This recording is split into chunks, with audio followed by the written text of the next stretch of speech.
Сәлем, құрметті айманасы.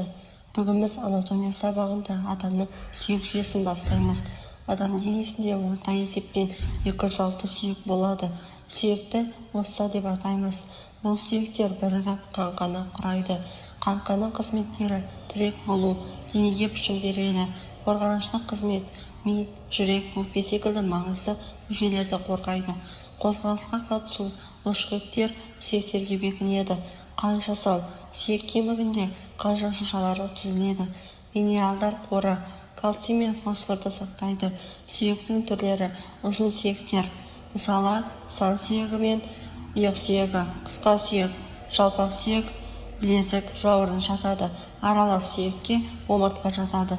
Қаңқа бөлімі, бас сүйек, ми мен сезім мүшелерін қорғайды. Омыртқа жотасы, қабырға, одан кейін қол мен аяқ сүйектері. Сүйек жүйесі біздің денеміздің негізгі бөлігі. Келесі видеода әрбір бөліміне жеке қарастырып үйренеміз. Видео ұнаса лайк бас.